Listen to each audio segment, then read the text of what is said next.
So earlier tonight, we learned that superstar Billy Graham has passed. For those who don't know who superstar Billy Graham is, I can essentially put it this way. You wouldn't have Hulk Hogan. You wouldn't have Ric Flair. You wouldn't have Rick Rude. You wouldn't have any of those guys if it wasn't for superstar Billy Graham. So we are going to give him our tribute to the fallen and our 10 bell salute.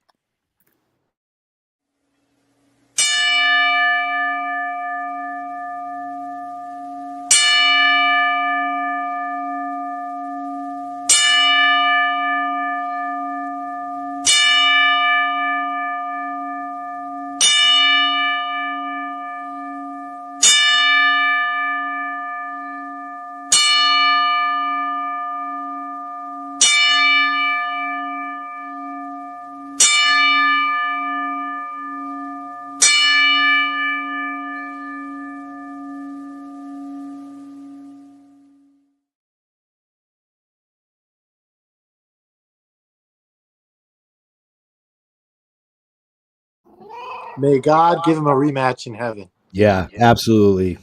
We love you, superstar Billy Graham. Make sure you look over all the boys and girls in the ring.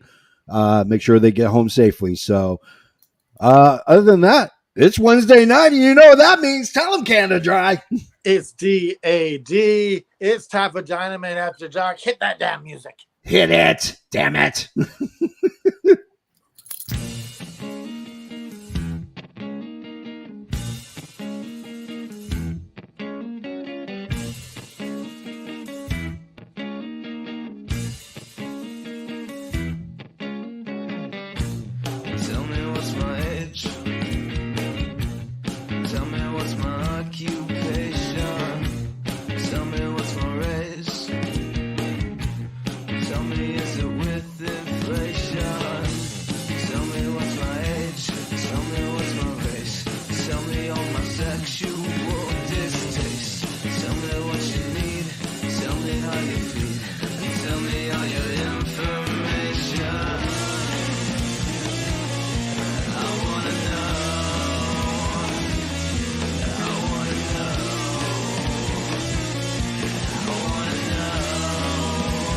Anything goes. It's Dynamite After Dark.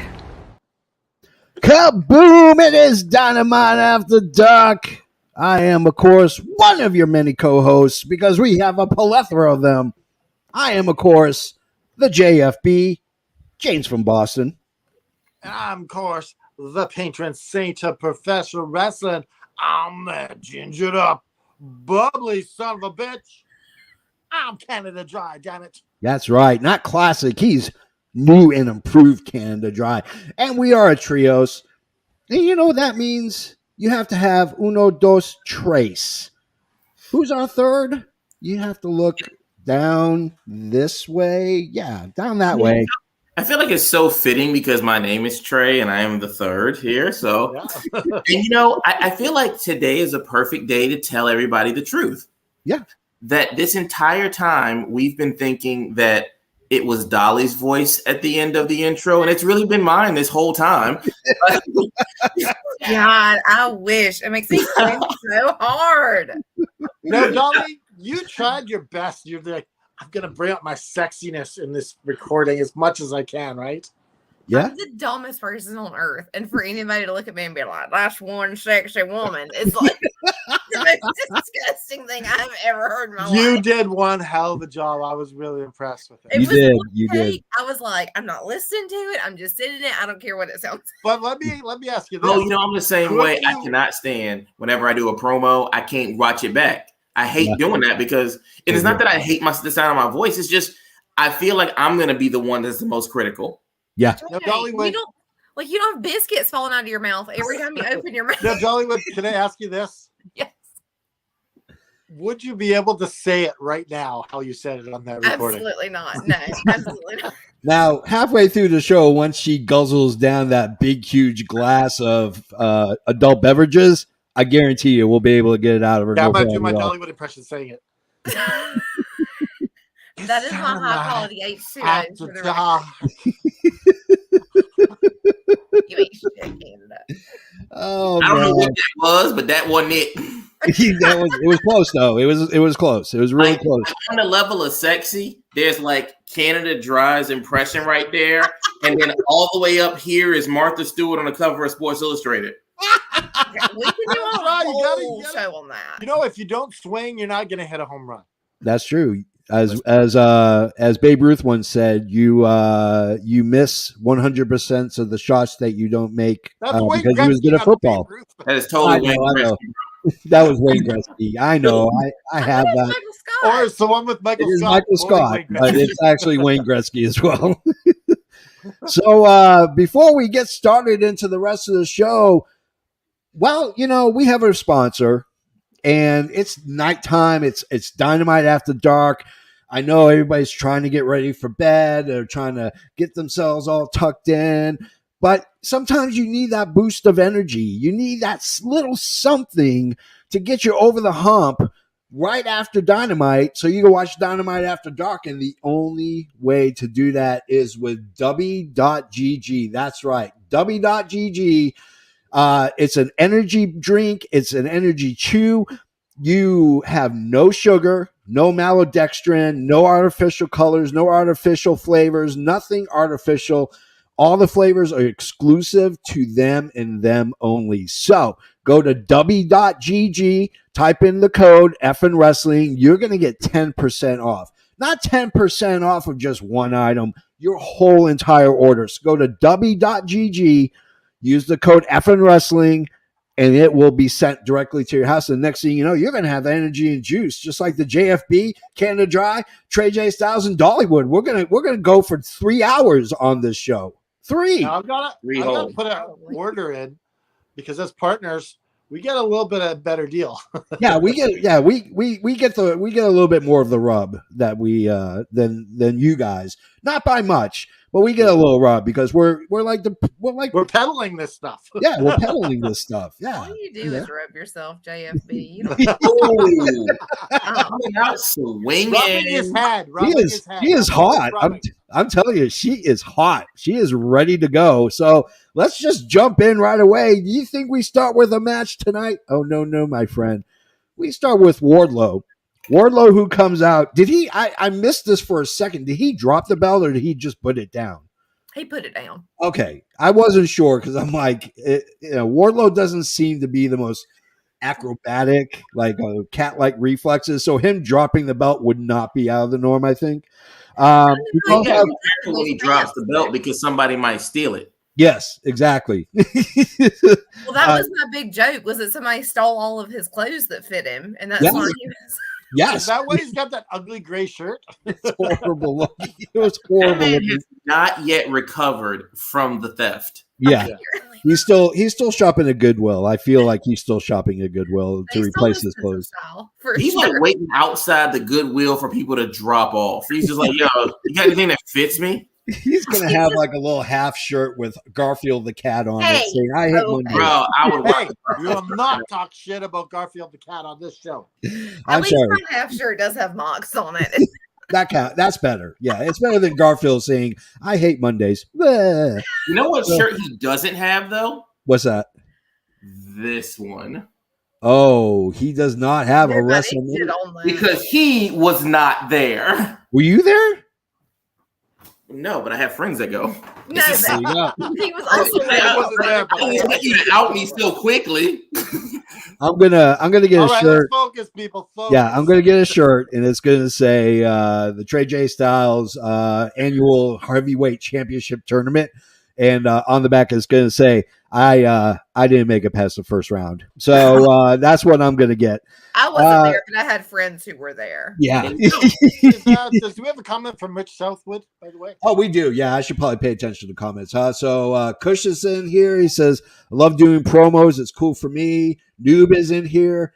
We got Ray. We overseas need it more. Damn, Dollywood is the next jokester. Oh, see?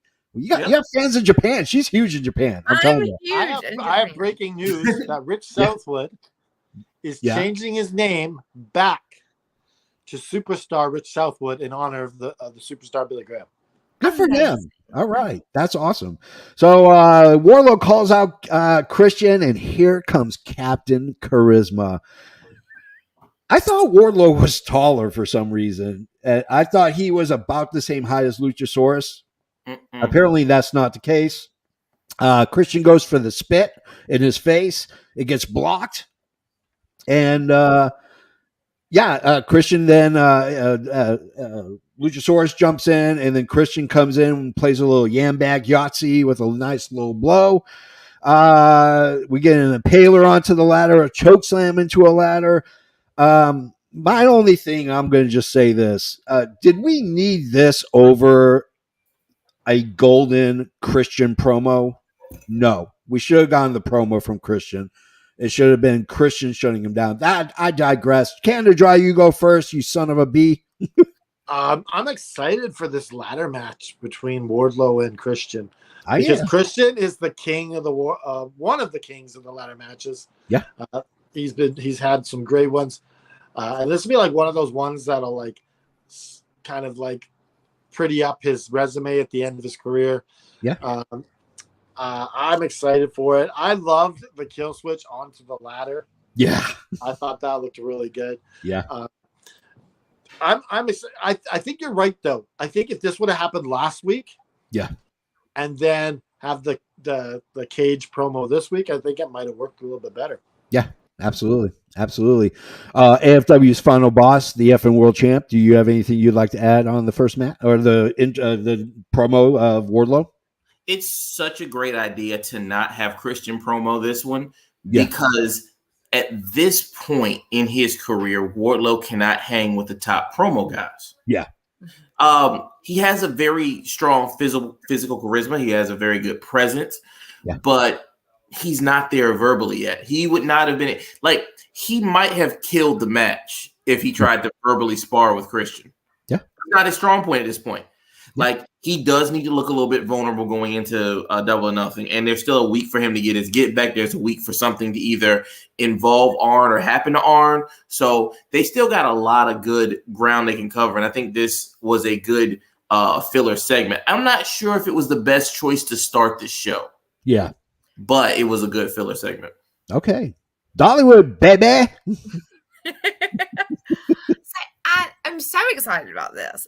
Well, I'm really so excited to see Christian go against anybody but Jungle Boy, especially somebody that is so like powerful as Wardlow. Like I think that newer wrestling fans probably aren't as familiar with Christian and how versatile he is and how amazing he is. So this is really going to showcase that, and people are really going to be like, "Oh, I should probably go back and watch Christian and Edge matches now." So that'll be great. Fantastic. Yeah. I mean, the WWE stuff is really good, but his Impact run is pristine. It is absolutely phenomenal because that's when you get to see Christian, not Edge and Christian. You get to see Christian in what he was always able to do and never got the rub from WWE to do it. So, so we get Callis on the TV, says we're going to talk to him later tonight. We go into our first match. Orange Cassidy and Darby Allin versus Lee Moriarty, or as I used to call him, Shamrock Shake, and Big Bill. Here are some of my notes.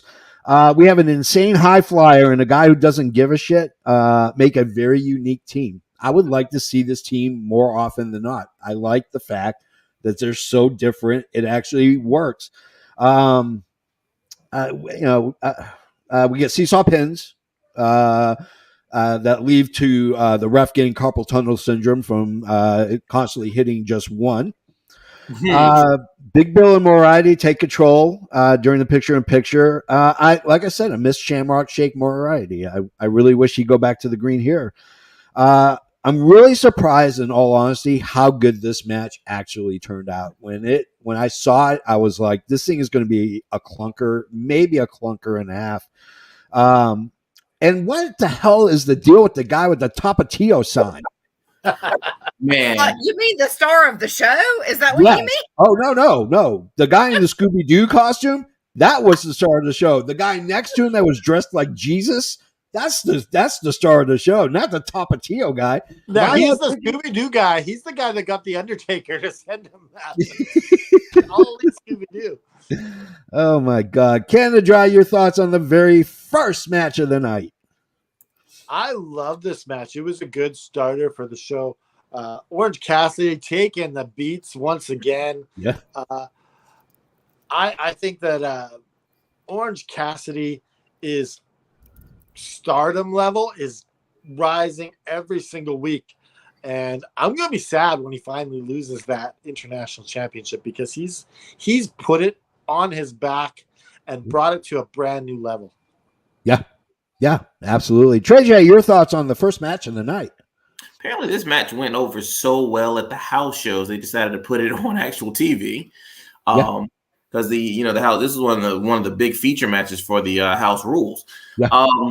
Darby in this really was a side character, given the fact that, which is surprising, given the fact that he's on the precipice of a major title opportunity. Oh yeah, Orange Cassidy really did kind of like own this match in so many ways. I there's not much you can say bad about him. And Orange Cassidy even has a part later in the show where he basically steals the entire episode and it's just so nonchalant about it. So, I mean, there is no, like, I can understand why people like Jim Cornette and those people who are from the older generation of the way wrestling used to be don't either care for him or don't get why his gimmick works. But this is like, honestly, the Stone Cold of our generation. And I know that sounds crazy, but if you think about it, the Stone Cold, Millennials are so lazy. yeah, but it is true. Stone Cold tapped into a thing where everybody hated their balls, everybody felt downtrodden, everybody felt like people were taking advantage of them. They just didn't want to take it anymore. And like Orange Cassidy basically has this. He has this generation locked. He is the poster of what this could be. Yeah. And he's so interesting while doing it. Yeah, absolutely. Absolutely. Dollywood, your turn. Listen, it is no secret how I feel about Orange Cassidy. I think the sun rises and sets out of his booty hole. I love that man. Absolutely love that man. And I think Darby is fantastic. And I think that Big Bill is holding back Lee Moriarty. Big Bill is not that good. He's just big. Yeah. So cool on your genetics, but maybe you should work on everything else. He has no charisma. Yeah. Like he's just not good at all. And the fact that Darby Allin's little, like what, he's like 5'6", 120 pounds. Like that man is smaller than me, and he beat your ass. So congratulations on the roids. I don't know what to tell you. A man should never make you miss Enzo Amore. Oh, Do what no now? kidding. A grown man should never make you miss Enzo Amore. Yeah. I Put mean, that on my tombstone. Put yeah, it on I mean, my tombstone. How you doing? Big Bill, he's 7 foot tall, and you can't teach that. It's called DNA. So, so anyways, Monaco actually asked, just curious between the four of you guys, who's the best talker in your opinion? We'll stick with Besides current. me? Yeah, Dollywood cuts great promos, but let's stay with just current, like currently with WWE, AEW, and Oh snap! We know who's not the best third talker. straight week. Third straight week. He just What gave is up on going us. on? I'm right here. His problem is he didn't say Bremo 3 times in a row. So. Yeah. click your toes together. Click, click, click.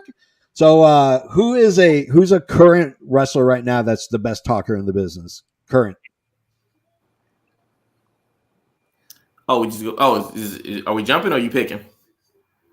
Oh, well, Canada Dry, you can go first if you want to think about it for a second. I can't think of anyone yet. My mind's Okay. a blank.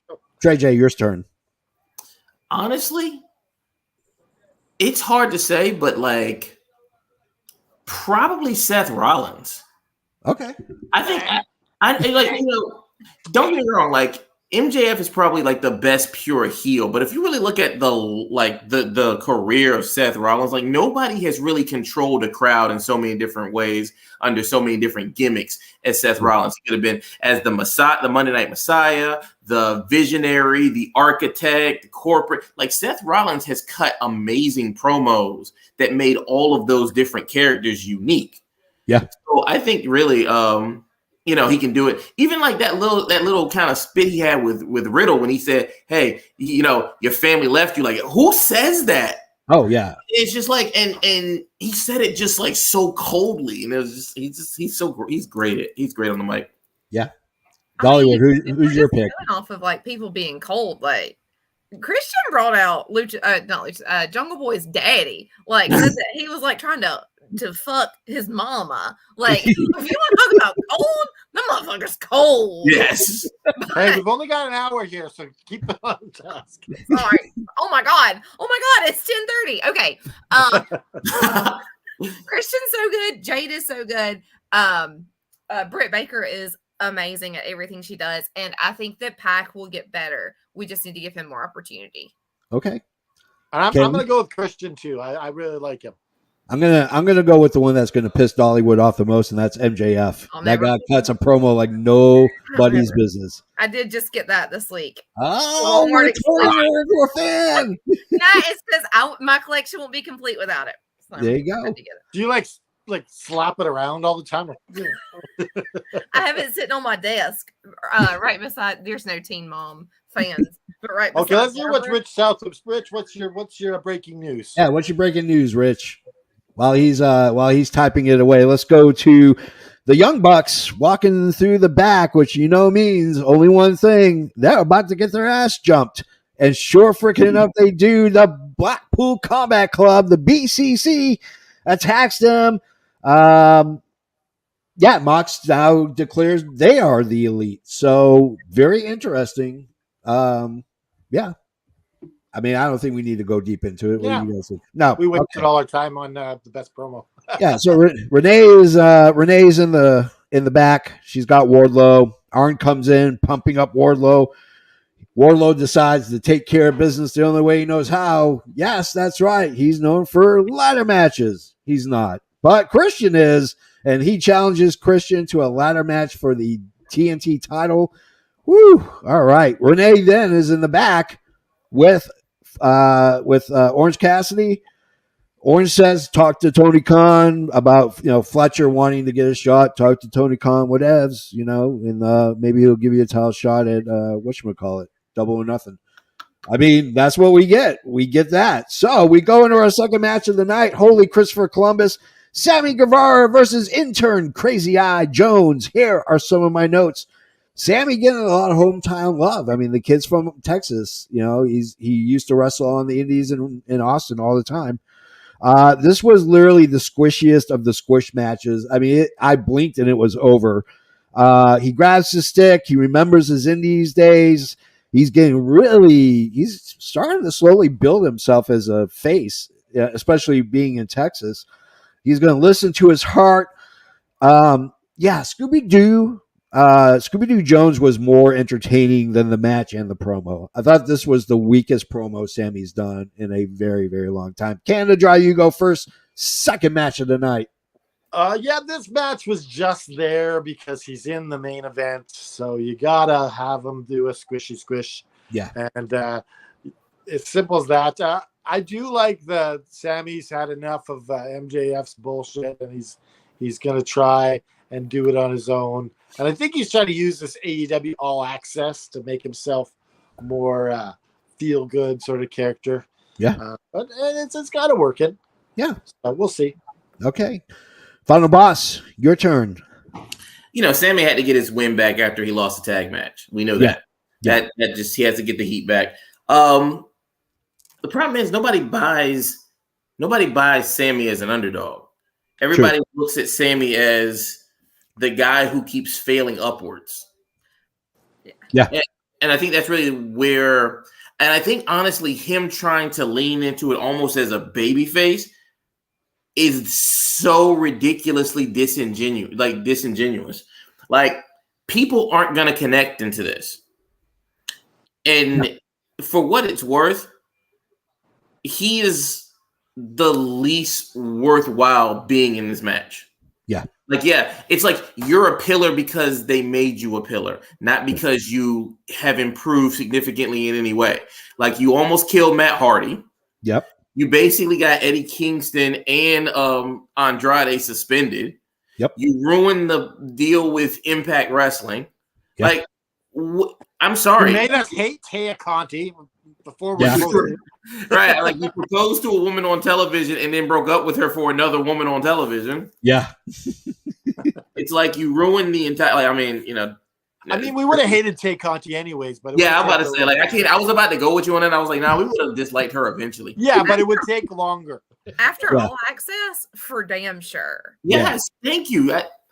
I think I told Canada Dry. I said they made Conte look terrible on that show. I think that's just her. I don't think they had to do anything. I don't think that's bad. As somebody who watches about 17 hours of reality TV a week, I can tell you that's not bad editing. That's a bad attitude. No, that's what I'm saying. Like, yeah, it's like they could have just left her out, but it's like that time when she was like just begging the Young Bucks for a title run was ridiculous. Right. Yeah. That was that and the eye roll on Ruby Soho. She was mean to Sammy's mama. That's your mother-in-law.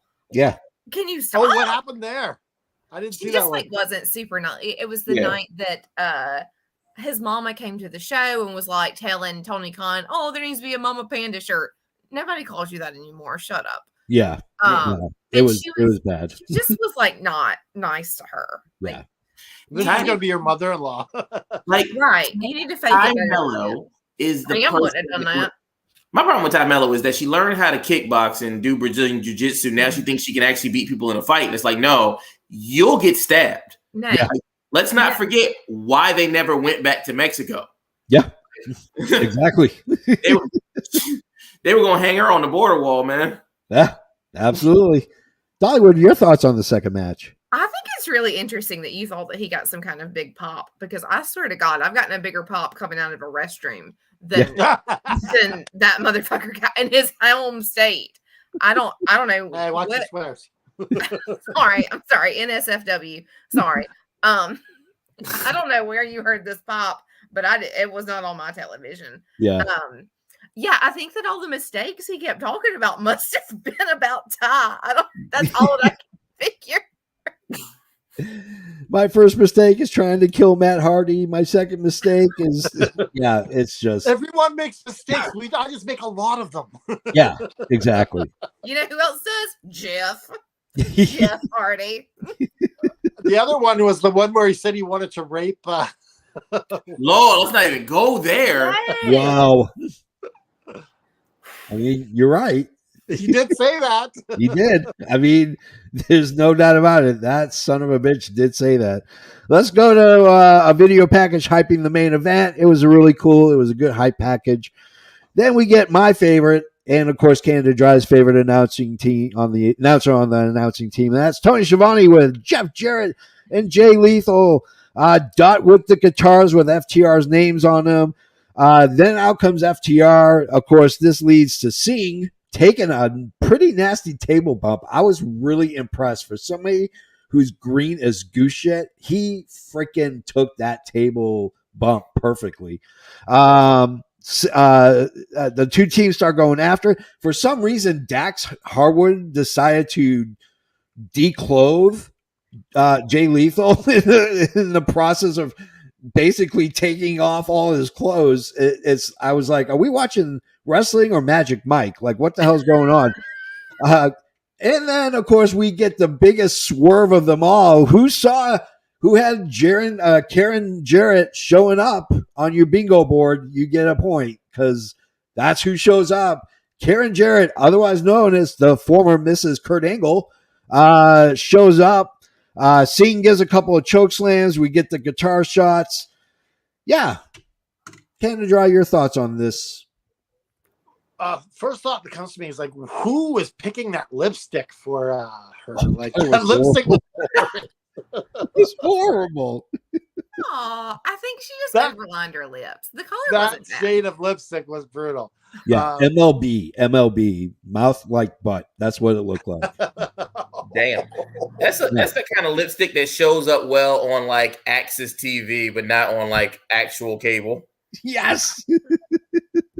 Anyways, so yeah, I love the segment. I thought it's old school wrestling again. It's just like you thought FTR had them, but then just the low blow again. 2 low blows on this show.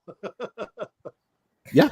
I mean, yeah, exactly. Mr. Fano. That I'm saying, like, he's coming along. He's not just like green. He's been doing this for almost a year now. So he's got to be practicing this. He's probably learning a few things.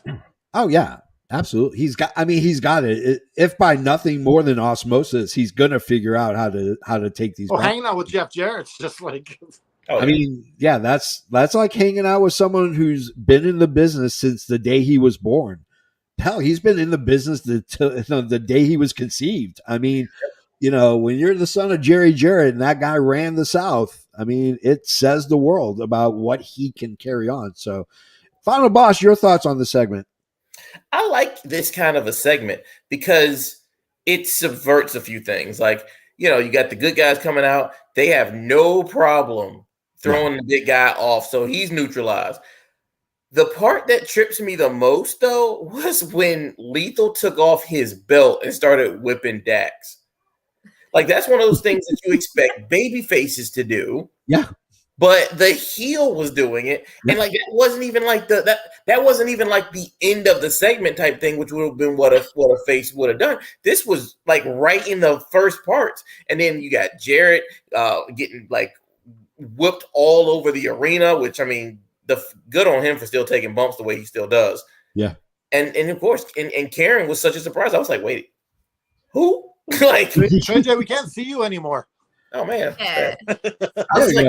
But I was like, wow, it was such a shock to see Karen, and I was just like, you know what, that is a good surprise. Yeah, absolutely. Dollywood, your thoughts on the segment? I really was wondering, like, will there be any more good surprises this episode? Maybe so. Maybe. Dollywood, your thoughts on the segment?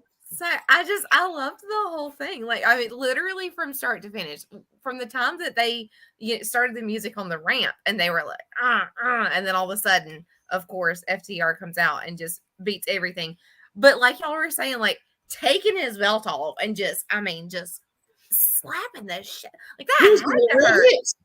Just Riverdale pants just being ripped off. I loved it. I loved everything about it. The guitars, Karen, I did not think her lipstick was as bad as y'all were saying. Yeah. But what do I know? Would you wear it? Yeah, I wear funky color. Okay, it was beautiful. I loved it too.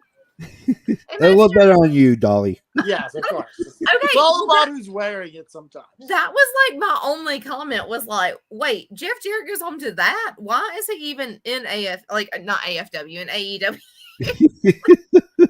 Like, go home. Your wife is way too hot for you. Go home. Yeah, Did you notice that coverage. The AEW Collision logo looks exactly like the AFW Mayhem logo? Yeah, it does. It does. Nobody watches the show. Is it a coincidence? I mean, Tony Khan watches us all the time. Yeah, So we go to Renee with Darby. Of course, Darby admits he did the maneuver to get under the skin of MJF. Sammy shows up. And a slight team up here. Both of them bump hands. I smell something going to happen at the pay-per-view. Just saying.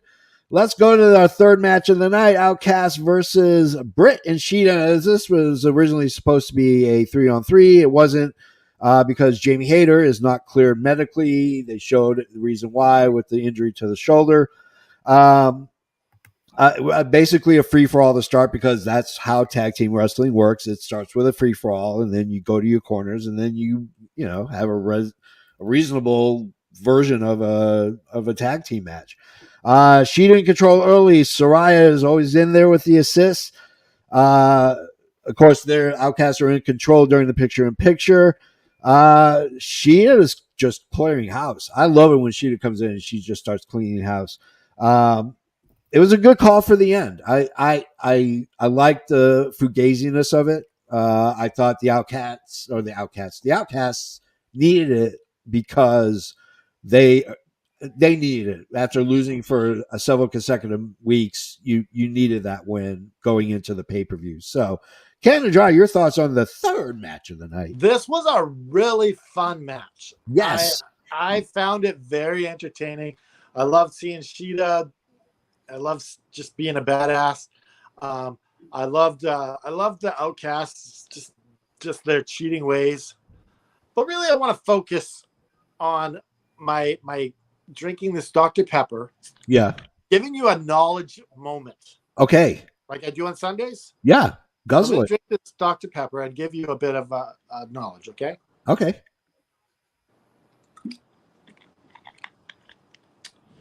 Did you know that Bret Hart was a gravedigger before he was a wrestler?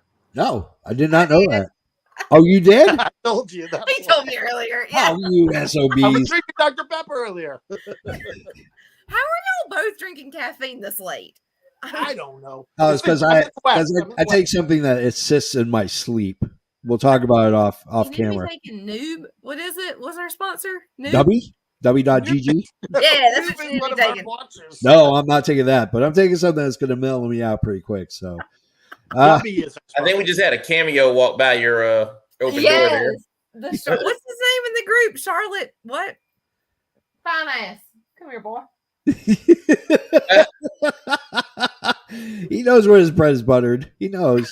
He's in not, there folding my clothes right now because I do not do that. he ain't no dummy. No, that's what you gotta get. A guy who folds your clothes. That's awesome. Exactly. I cook every night almost. I did not cook tonight. I Yeah. cook almost every night. He's in there folding the clothes. We got an agreement. It's fine. What did you cook for dinner yesterday? Yeah. Yesterday, we had like chicken nachos. Ooh. Yeah. Oh, you gotta cook us some chicken nachos, Dollywood.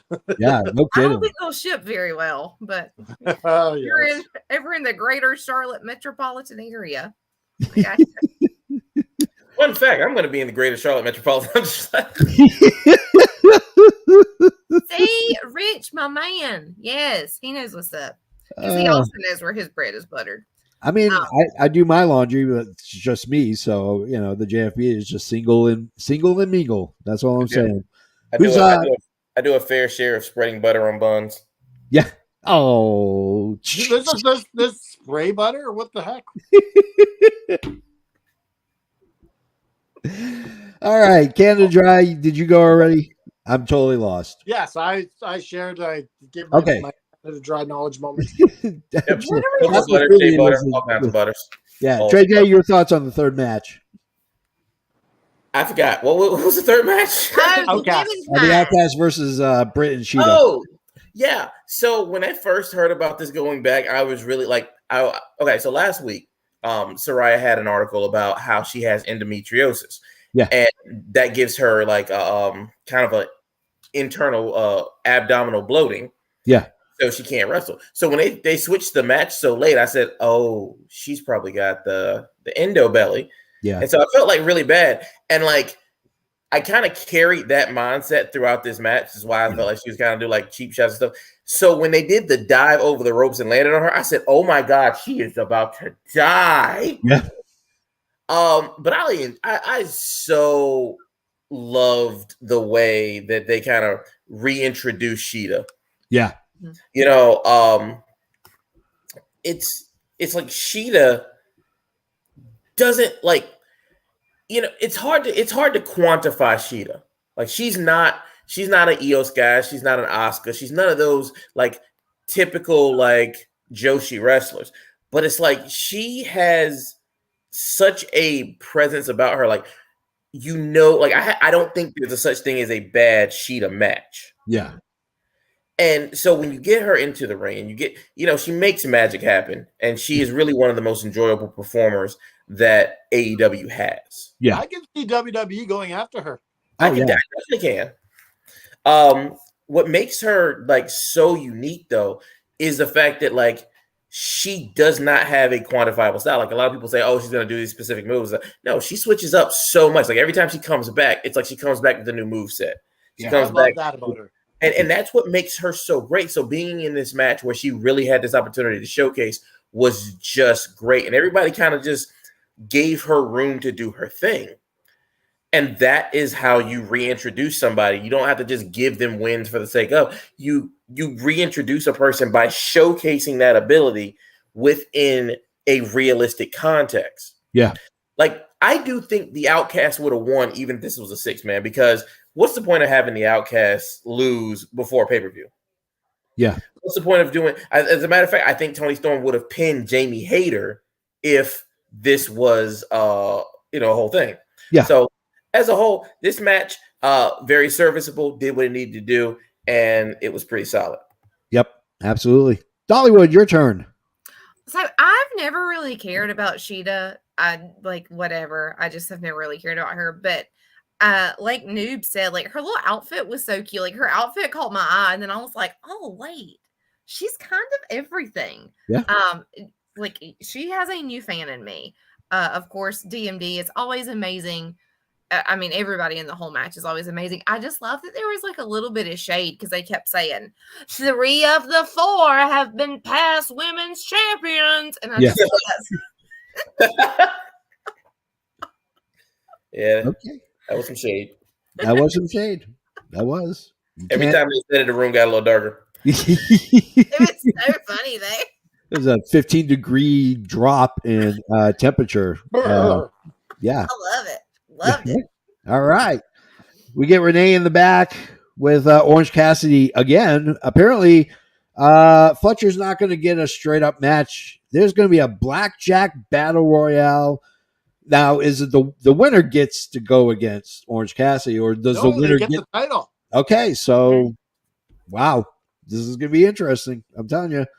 If he doesn't, Fletcher's like they're just dropping that story after he was attacked, or maybe he gets a shot next week. Maybe I don't know. I mean, who knows? I mean, it'll be interesting to see if he's even in the battle royale to begin with at this point. Tony Khan's on the stick. Guess what? He's going to have a big announcement that was already spoiled earlier in the day by the upfronts from Warner Brother Discovery. That's right. There's a new show on Saturday night called Collision, and guess what that means? There will be a show after the show from yours truly and the rest of these guys. Collision After Dark. That's all I'm saying. Can the drive? That being said, Joseph Graham is now permanent on this show. Yes. Oh. So, Dollywood, you will have to bring your services to Saturday night. Just like usual.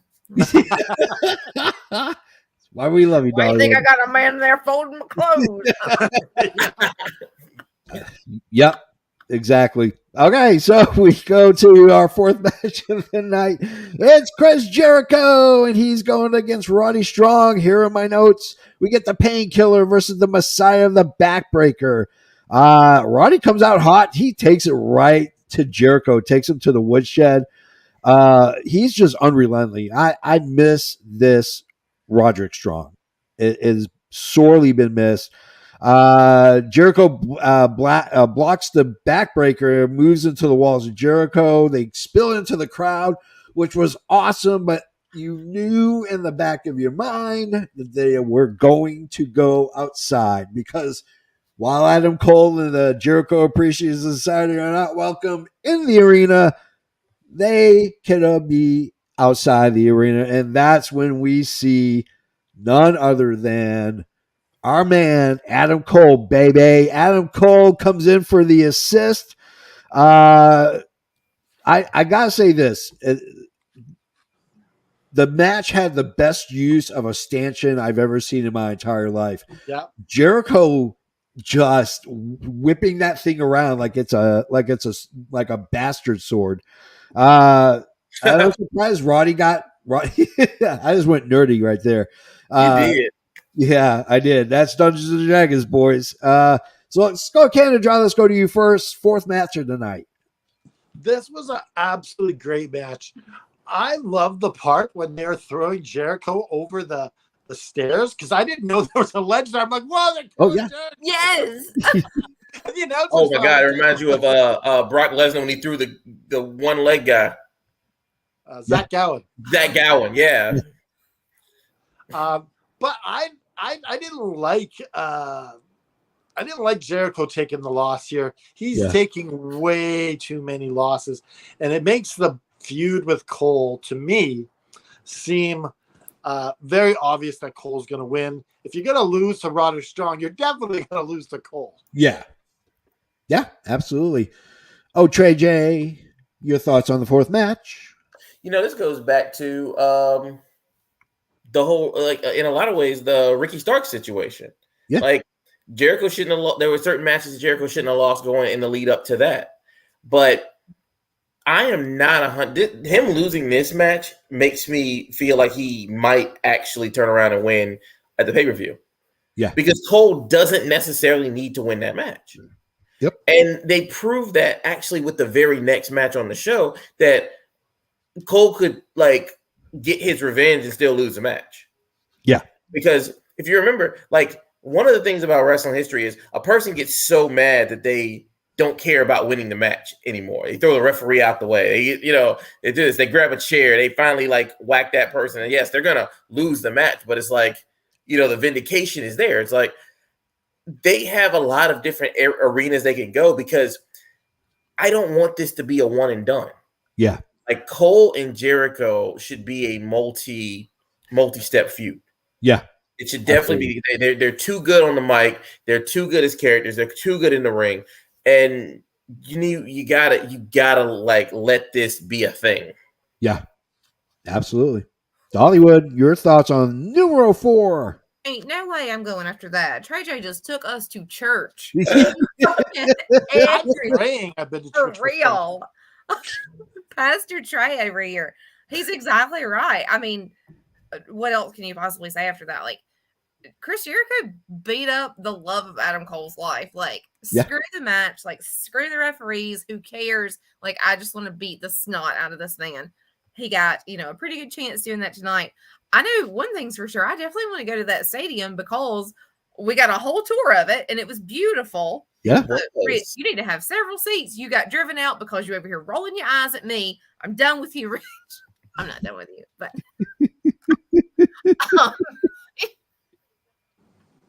anyway, yeah, Ray Charles could have seen this coming, that they were going outside of the stadium and somebody was going to come and blah, blah, blah. You just made a blind joke? Yeah. Okay, I say it all the time and don't even realize that it comes out of my mouth. I support it. I like it. That it was a guessing game though on which group was going to come out. Yeah. So I do love that part. So sorry. Alex just texted me and said, you did your Ray Charles joke. All the time. I think there was a show in Living Color. They were talking about the Stevie Wonder years and Ray Charles in charge. Yeah. They're blind. They're black. They're back to back.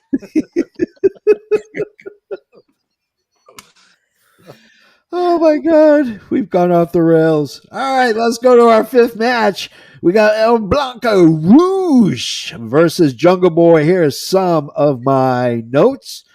Rush setting the tempo. I like Rush in control the majority of this match.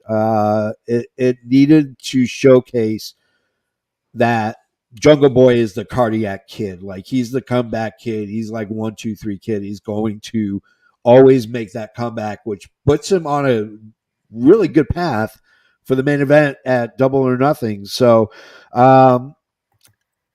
got color, which kind of played a little bit into it.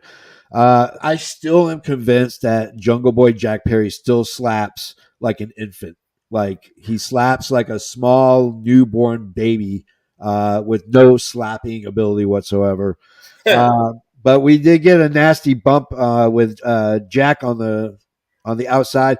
And Jack, I was worried for him. Holy shit. Yeah, I was when he actually turned himself around, I'm like, okay, it's going to be all right. He probably has a concussion.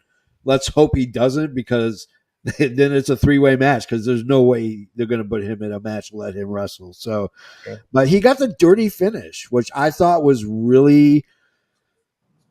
It was a smart move, but I don't know if I was totally into him getting it. Canada Dry, you go first. 5th match You of think the he night. got the dirty finish because of that fall? I maybe. Maybe they made an audible there, just like let's end this thing. And Yeah. I'm just going to take another drink of the Dr. Pepper to give you a little bit of knowledge here. Yeah. Drop that knowledge. Did you know that before every match that Jungle Boy comes out, he throws up? Yeah. He just throws up. He just gets so nervous that he has to throw up. Okay. I thought this was really entertaining. Except for that fall, I was really worried about him there, but no one checked on him, so I think he was good. So Yeah. Okay. Trey J, your thoughts? You know, I'm be completely honest. For the longest time, I really was going to put this as my favorite match of the night. Yeah. Like, Roosh is amazing. Yeah. Like, he is like and to be fair, when he was in ROH and I think he was the guy who ended up beating Matt Taven for the title. Like, Yeah. I wasn't feeling him. I didn't think he was like the right guy. I said, oh, okay, cool. But like seeing him in action now, this is a primetime player. And it's like if Tony Khan ever decides to take a little bit of the focus away from Canada, no offense, and decides to shift for Mexico tour, like I hope that Roosh is headlining it because Roosh is a guy who could carry any of the AEW championships. Yeah. And I think that if they give him that opportunity, he has it. He connects with fans. He has that charisma in the ring. He is a Riz god. Yeah. So I am now a Roosh fan. Okay. Dollywood, your turn.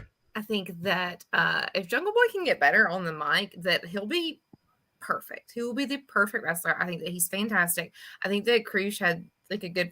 I'm sorry if I'm not saying that right. Krush. I think they had a good point. Like this is probably him turning heel. Roosh. No, Krush in the chat. In the chat. Kush. Yeah, Kush. Kush. Oh God. Kush. Okay. Is it you? Kush, you getting a shout out here. Yeah, I think that this is probably him turning heel. Because right now it's 3 baby faces versus MJF, and that's kind of boring. Yeah. Even though, all I do is like baby faces. It's still a little bit boring. And in the comments, Ray, I'm so sorry. I did not mean it. That's an old Southern saying, and I'm so sorry if I did offend you. Sorry. I'm sorry. I would never. What did they say? Offend anybody. Apparently, they are a little bit vision impaired, and they were offended by what I said. I would never. Oh, we apologize. Offend anybody on this planet. Never, never, never. I promise. It's just an old Southern saying that I've heard my entire life, and I'm so sorry. Okay. Let's go to we get backstage with Renee. She's getting ready to interview MJF. MJF slaps the microphone really hard, by the way, out of her hand and storms off, which I thought was really interesting. A great reaction from a heel that is worried he's going to lose his belt. I mean, that's just how a heel should be. We get Renee with Tony Storm. She calls out Hayter for a match. Guess what? We get a Double or Nothing. We get Hayter versus Tony Storm. 2. Let's go to our Dose, right? Yeah, it's 2. So, well, she didn't get a rematch yet from when they screwed her. Oh no, they didn't. No. She didn't deserve a rematch at that time. Oh, you got to realize Tony Storm back then was basura. Yeah. Yeah. Yep. She was straight garbage. She got a personality implant since then. So yes. Yeah. She's starting to remind me more of the Tony Storm with the backwards hat and the one that could actually beat Rhea Ripley. Yeah. So yeah, absolutely. All right, so let's get to our 6th match. It's Jay White. This is the main event, guys. It's Jay White versus Ricky Starks. Here's some of my notes. Love Stark's music. I always have and I always will. I think that's how I start my run every morning is listening to Ricky Really? Stark's. Yeah, that's how I start my. That's I take a amazing. 5-mile run and that's what I listen to. That's You what take a gets me up. 5-hour run? Yep, no, 5 miles. Yeah. Oh, this is a 5 hour. I'm like, Oh no. he No. did say hour. Because I was like, what time do you start your day? Jeez. Like 3 a.m. in the morning. So I mean, I only sleep 2 hours. That's all I need. I'm a machine. So I love Stark's music. I love Stark's music. Of course, Jay White walks out with soft serve. Soda Jones. He makes me laugh. He's a freaking goof. I can never and will never take him seriously. We don't say goof. Goof. Okay. Well, he's fugazi. Fugazi, yes. And I didn't like the guy at all through his indie career, through his NXT career. Like, he's just always been hot garbage. Starks with a comeback. I like how it gets cut short. It's getting build, boom, and they end it. I love that because you got to build Ricky Starks as just someone who could take an ass licking or an ass kicking. Sorry. Wow. Woo! An ass licking. Woo, bro. You've been hanging out with Dallas too much. Yeah, that's it. I'm blaming Dallas on this one.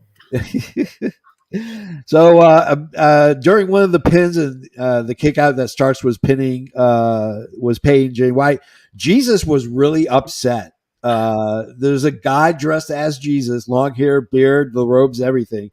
He was not happy about Jay White kicking out of Ricky Stark's pin because I beat it right on my eye. Are Scooby-Doo and Jesus friends, or are they going together? They've always been friends. Read the Bible. Okay.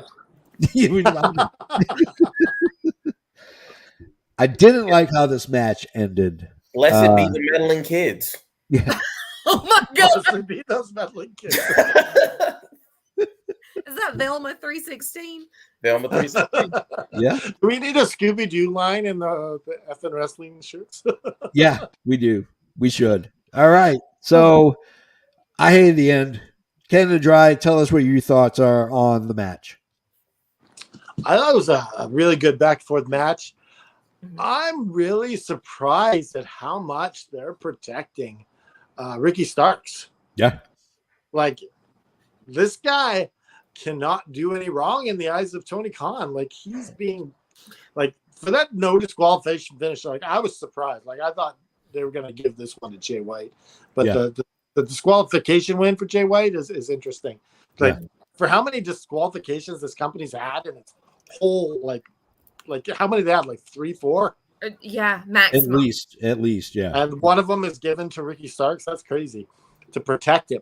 Like, I'm shocked at that. Yeah, I don't blame you.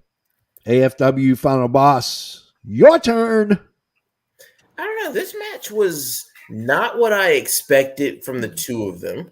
Yeah. There was a lot of stuff. Yeah. I don't know. This wasn't the match. And the ending kind of proved it. This wasn't the match for them. Right. And it felt like it's almost like you didn't need to have this match right now. Yeah. You know, you could have just, like, what they probably needed was just a straight up brawl between the two of them. Like, they probably needed like a contract signing style thing or something where they just, and I don't know if you guys remember, there was a segment a while back where, like, the two guys started rumbling at the beginning of the show and they just fought throughout the whole show. Like, you just kept, they would cut back to, and that's something that I could see for Ricky Starks and Jay White that would have put them both over and at least gave us something to carry to next week. Because there's like Tony Khan's like on Rampage, he'll come out and say, the two of you guys, and then you would have a reason for them to kind of stay apart next week for the go home show. And then they go to Double or Nothing, big match. And they go, into it one way or another. And they still could have ended it this exact same way. Yeah. But like you said, you guys, it's so weird because it feels like Ricky Starks' stock has dropped. Like, it hasn't, but it feels like it does. It doesn't feel like he's as big a deal anymore. It feels like he's going through certain motions and it's not as yay anymore. Yeah. Yeah. Hey, does anybody want to comment on the fact that, like, on that, like, supposed alleged list of the AEW Collision participants, the one that had Action Andretti as a member of the JS? Yeah. Oh, I didn't see that. What happened to that guy, man? He just got He's on lost. Ring of Honor now, tag teaming with Darius. Oh, he is? Okay. Yeah. Let's found something nice for him to do. Yeah. So that's nice for him. But Yeah. like Jericho, a waste of a loss for Jericho. Yeah. Okay. Dollywood baby, your thoughts on the main event? Ricky Starks is so wonderful. Obviously, Jay White is absolutely incredible. We've had 2 weeks of build up to this. Yeah. And for the two of them, for people that are so good, yeah, we deserved more. We as fans deserved more than this. The two of them, as two of the best people in AEW, deserve better than this. Of course, Jay White can't lose. This is his second match. Yeah. Of course, he's not going to lose, but like Ricky Starks shouldn't lose either. So I guess this was a good solution. This was not a good solution. This was a solution. Yeah. To something that we weren't ready for yet. Yeah, like they almost painted themselves in a corner. Mm-hmm. Yeah. Yeah. I mean, exactly. You hit the nail right on the head. There was a point. You guys realize there was a point where AEW did not do DQ finishes. True. I mean, it's still rare. Yeah. Incredibly rare. Yeah. Yeah. So you think that this match would have been what actually ended the show, but no, because remember from the earlier talking about Don Callis? Well, Don Callis comes to the ring. Tony Schiavone is holding the stick, which was really weird that Schiavone was holding the stick and Callis wasn't grabbing the microphone. Like there was no need for Schiavone to hold it. I don't know. It's an old school thing for me. It's always been that way. You're a heel. You grab that mic and you use it. So, he's booed almost like Dominic Mysterio in WWE. He gets a horrible pop, which is great. He asked why? Why? Because Kenny didn't really appreciate him. Like that's the excuse that they came up with. So here comes Omega because you can't start going crazy and have this happen without Omega coming out. And then out comes the Blackpool Combat Club. They start destroying Kenny. Out comes the Bucks and Hangman with a leather eye patch like he's Rooster what's-his-face from True Grit. So damn, that's a hell of a reference. Thank you. Canada Dry, you go first. This is the end segment. How does they end the show? Okay, what the hell's with the eye patch? It's so stupid. Don't do it. Get rid of it.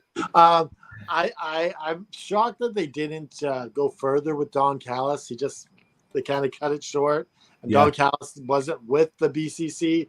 He just kind of disappeared. And I wanted more from Don Callis. Yeah. So I guess they're teasing us a bit.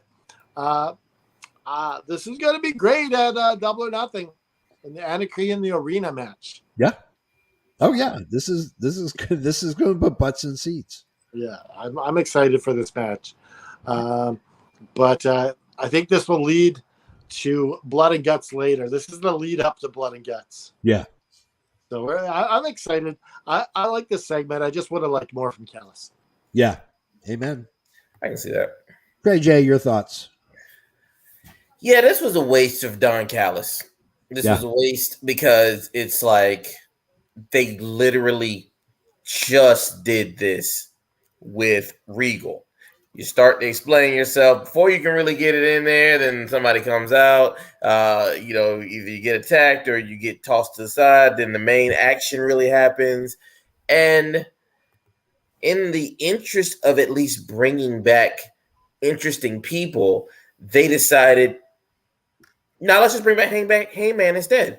And it's like, what is with AEW and the eye patches? How many people have like Moxley's had an eye patch? What was it? Didn't Malachi come in there with an eye patch? He did. Didn't he have an eye patch? Yeah. So many people have these eye patches, and it's kind of like You got nothing else? I think Tony Khan's got an eye patch fetish. He blinked 5 times during his whole segment. Yeah. That's why he's got an eye patch segment. I don't have to blink if I get eye patches. That is that cocaine. Yeah. The cocaine prevents you from blinking. Stop. Probably not. Stop. Well, it ain't sleepy time tea. That's what I look like. I've been on that all day. At this point, 11 p.m. Oh, did you make a wish? I'm not that white. I'm white, but I'm not that white.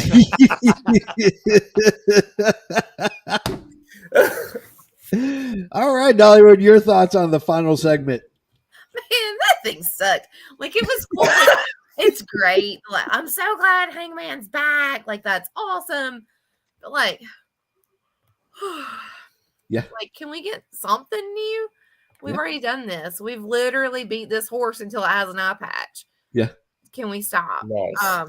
It's cool that like Omega and Hangman are going to be friends again. That's awesome. Until it's not. Until one of them turns on the other one. I don't know. Like, I guess it's cool that like Hangman's back and he's not going to be in the Dark Order. Like, I guess we're putting that to bed officially. Yeah. Which is also cool because didn't really do anything. I loved them. I loved Dark Order, but Loved or love? Love. I mean, You don't love them anymore. they're not like a thing anymore. Like, Colt Trio. Cabana watches me all day while I work. I love the Dark Order so much. Colt Cabana. Who's I he? love Colt Cabana. Stop. Who the heck is he? She loves Scotty, man. She loves Scotty Compton. No, I said I love Colt Cabana, not Scotty. Okay, yeah. Scotty. He can't have his own bank account. Wow. You guys can share a co-bank account. You and Scott. You and Colt Cabana. Oh my Oh god. God, hang on. My computer locked. Hang on. Uh-oh. I'm on my work computer. Shh. Hey, don't say that on a podcast that they might watch by mistake. I hope not. I'm already offending people. Yeah. Please don't watch They said this. on our work computer. If it makes you feel better, I'm on a work computer too, so I'm with you. Like, it's just easier. Like, technically, I'm on my personal /work computer, so yeah. I mean, It specifically says that we can use this. I have personal use. I have the backup if I needed to, but it's like I was already grading papers and stuff, so I was like, boom, I'm on this. Yes, I have 2 right here. I also have this weirdo Brian Danielson flag thing that they sent in this box on top of it because I don't know what to do with it. But yeah, I do have 2 more computers right here. Under all my junk. I don't know what to do with this thing. Anyway, Hang it up. bruh, I can't. It doesn't have anything to hang it up with. It doesn't have grommets. No, That is some. You know what? it's so junky. I have no idea what to do. I'm Like, offended. Just put some It's tacks in really it and like put it on a wall. this is not a dorm room. This is a hole. I was waiting for her to say it. It doesn't even have like the thing, like because Alex was like, "Well, we'll hang it up outside," but it doesn't have the thing. So I don't know. I have no idea what this is. I don't know. You get a flagpole. That's what we were gonna do, but This comes down to poor planning by by a company that ships these out. You know, By everyone involved. Everyone involved has failed us all. they Yeah. failed me for real. I was gonna take that darn Purdue flag down that's outside the house, Rich. Does your accent get thicker as the night goes on? Like as it gets closer to midnight? The sleepier and sleepier I get, the worse and worse. all right, guys. It's 5, y'all. Let me get a bed. All right, guys. Let's put this.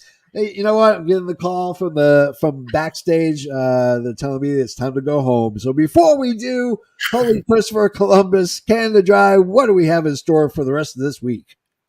All right.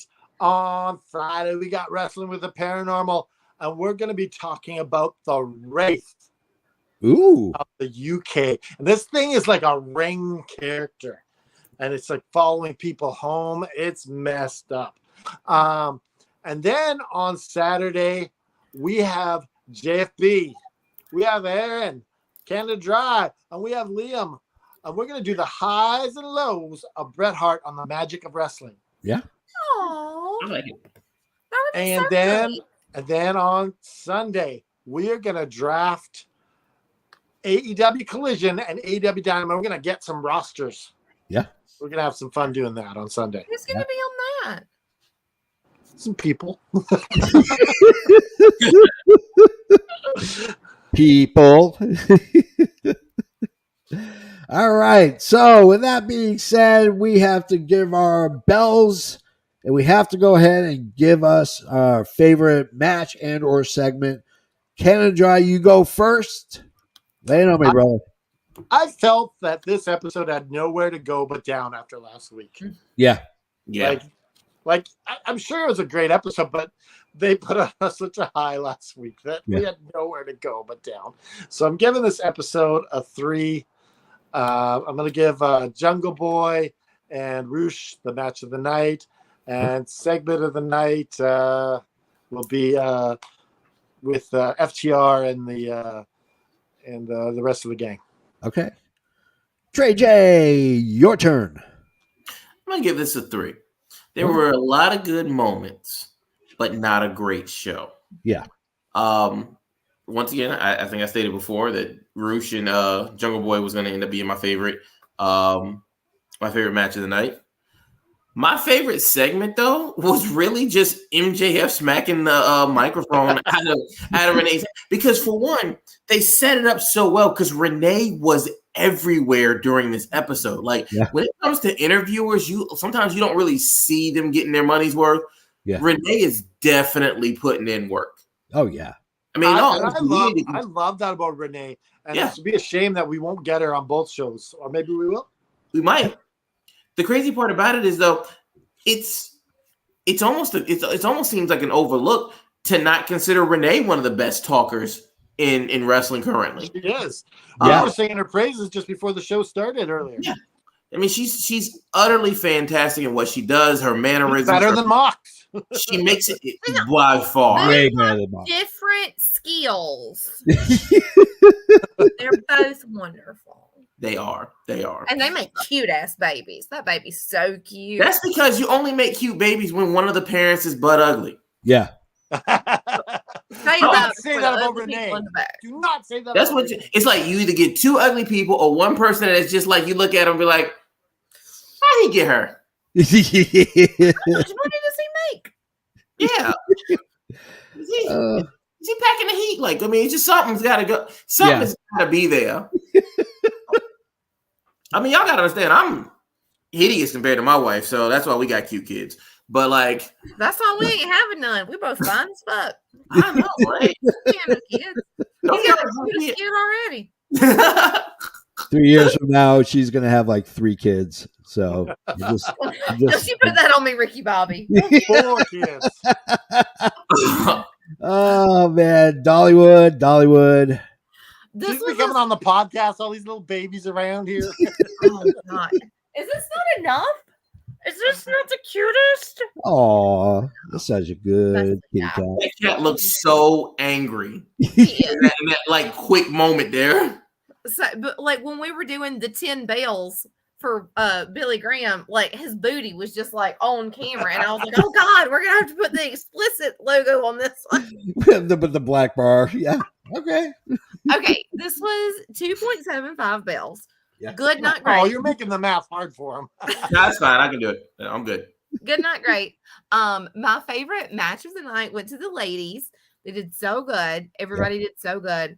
Saraya trying to say, "Oh, Britt hit me," made me laugh really hard. My favorite segment was because he's so sweet. Because I love Orange Cassidy so much. I think it was his second segment with Renee when he was like, "Do you want to be in the match?" Like that's so sweet. He's like inclusive and just precious. I love him so much. Yeah. The man can do no wrong. No, he really can't. He is literally the guy who can go and shoot somebody on Fifth Avenue, and I'd still be like, I still need to see some proof. Yeah. The only way that I'm going to turn against him is if he's like, never mind. I'll tell y'all later. Yeah, you already got one strike against you. I know. I'm real good. I'm good. So I'll go last. Here's my thoughts really quick. My favorite match or segment was definitely the Luchasaurus. That's my favorite segment, Luchasaurus with Christian and Christian. Just it was my favorite segment just because I loved watching them beat the hell out of Wardlow. Because that guy just doesn't do it for me. Thank you. Yeah. And then my favorite segment, my favorite match is Roosh versus Jungle Boy. I mean, that thing just rocked from start to finish. And even though it was a lot shorter than the Jericho match, I think Jericho match went over and they had to start cutting time. But I mean, Jungle Boy is going to be that kid that's going to give MJF a run for his money. Maybe not this Sunday, but I guarantee you down the road, this kid is going to be a point where you're going to say, I gotta predict Jungle Boy. I mean, Jungle Man then. Jungle Man. Yeah, by then he'll be Jungle Guy. Jungle Dude. Yeah, Jungle Dude. So I'm going to give it 3.5 stars. There were issues with it, but I got some really good enjoyment. It was nice to see a guy wearing a Scooby-Doo costume for 2+ hours, and God knows how bad that thing smells. So, because somebody spilled beer on him, or he spilled beer. It's hot there too, right? Oh yeah, It's Austin. Yeah. It's Austin, Texas. It's literally the scorcher of the earth. Jesus has got a freer costume. He's cool. Yeah, he's I mean, he's wearing a robe. That's it. If you can wear it in Jerusalem, you can wear it in Austin. Yeah. All right, final boss. What is our final tabulation?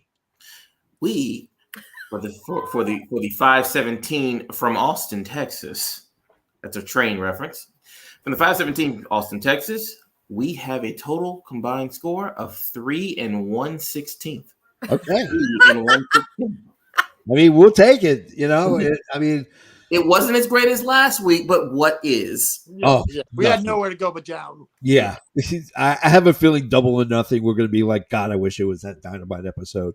I mean, I don't know. I've never seen a AEW pay-per-view that has not killed it yet. Though. That's true. You are correct. Yeah, they kill it every single and it really. And you know what? When they have a bad go home show, it's even better. Yes. Yeah. So let's hope next week sucks. Yes, we need next week to suck. 1.6.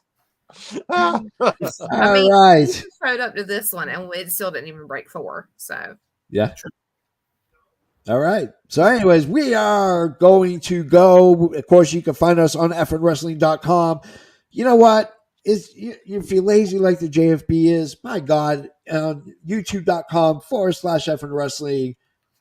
You don't even have to scroll. It's just right there. All social media. Like that. Yeah. Like, and subscribe, and share. And share ads. Yeah. Yeah, watch those ads because I swear the JFB is going to come after you. If you want to support the show, and we know that you do, the best way to do is by buying our merch. I'm not wearing any. I'm not any. Nobody's wearing any of our shirts. But you can go to ProWrestlingTees.com because there is someone who, in fact, does wear our shirts, and that is Natalia Markova, the face of AEW. She's got the All Effing Wrestling show middle fingers.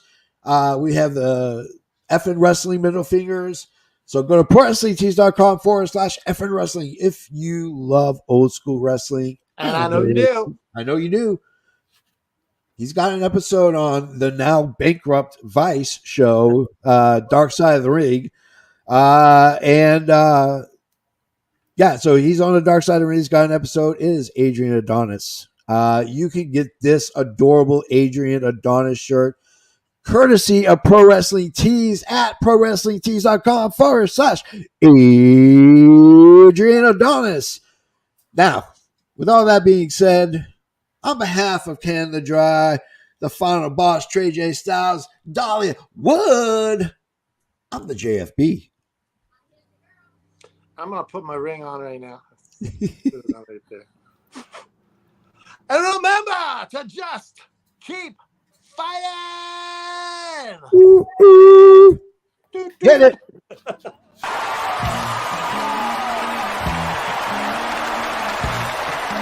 This has been an effing worldwide media production.